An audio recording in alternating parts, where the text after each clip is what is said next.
Alors, une personne son pseudo est Petite Étoile, donc elle vous remercie aussi de prendre le temps de répondre aux questions. Et elle vous demande, quand vous avez eu le scénario l'année dernière, est-ce que vous avez été surpris d'apprendre que finalement Jacques n'était pas le père d'Alice? Ah oui.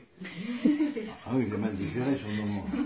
Mais qu'est-ce qu'ils vont chercher là ça se passait très bien entre elle et moi, parce qu'ils pourquoi ils vont nous inventer ce truc tarabiscoté là que j'aurais tué sans le tuer, le père naturel.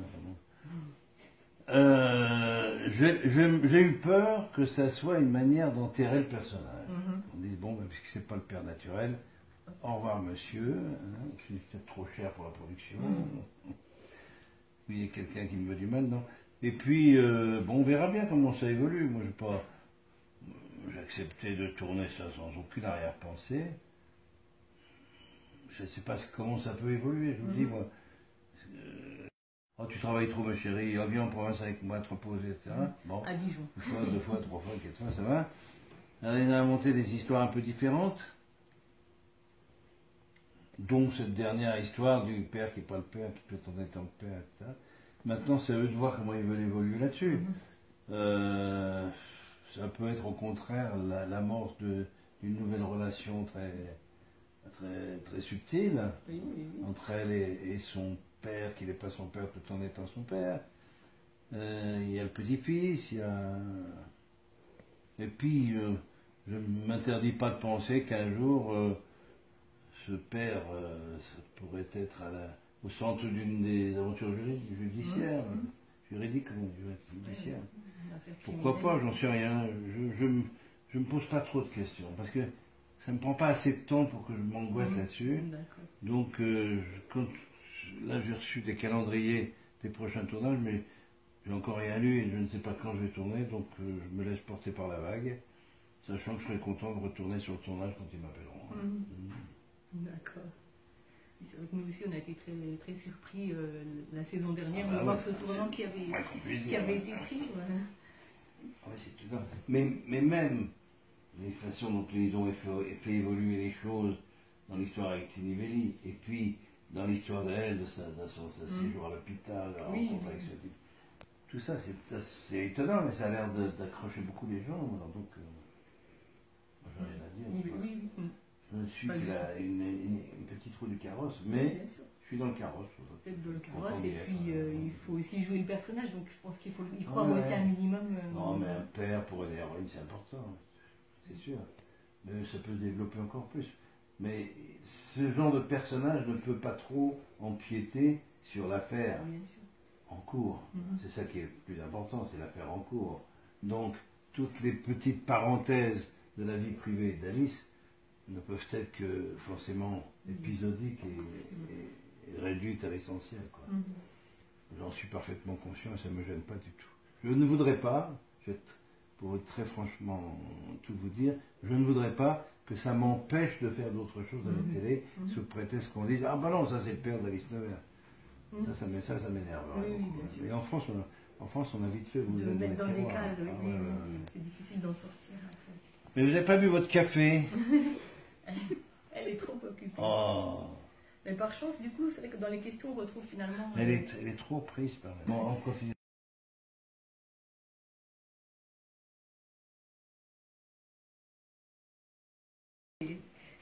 Donc il y a Linda qui demande, quand vous avez un rôle au théâtre, est-ce que vous avez une hygiène de vie particulière? Et puis des petites habitudes ou des rituels comme ont certains comédiens? Alors, premièrement, les rituels, chaque rôle appelle un rituel différent. Il y a des rôles comme Figaro, quand je me rappelle, quand j'ai joué Figaro, j'avais besoin de faire le con, excusez-moi de l'expression, en coulisses pendant 10 minutes, d'emmerder tout le monde, les faire rire, de faire le clown, etc., pour arriver de bonne humeur sur scène. Et ça me servait beaucoup. Il y a des rôles, il faut être très concentré, parce que problème de mémoire, ou parce que le personnage rentre dans un état un peu difficile, etc. Donc, sur chaque... par exemple, quand j'ai joué la mère de Brecht à Chaillot, avec Éléonore qui faisait la mère, et je faisais son fils, Pavel Vlasov, tous les soirs, avant d'entrer en scène, j'allais dans la loge d'Éléonore, On avait une bouteille de vodka, et on buvait un verre de vodka tous les soirs. Si on n'avait pas notre verre de vodka, on ne pouvait pas jouer. Bon. C'était un rituel. Hein.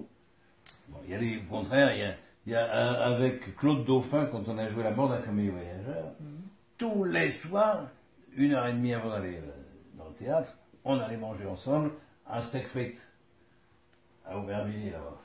On était 3 ou 4, on mangeait notre steak frites tous les soirs, et on était sûr que ça nous mettait en forme, l'énergie et tout. Là, je viens de jouer Arnolphe. Arnolphe, j'avais besoin d'être seul dans ma loge, fermer ma porte. J'avais besoin de revisiter tout le texte une fois à toute vitesse.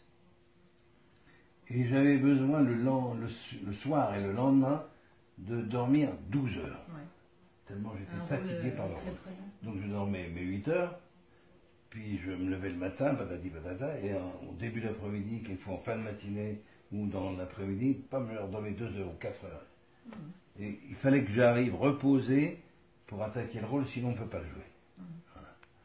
Alors il y a des rituels mécaniques qui sont, quand je jouais Cyrano, c'était pour moi comme un rituel de me mettre dans le fauteuil de maquillage et que la maquilleuse me pose le nez, etc., sous mon contrôle de tous les instants.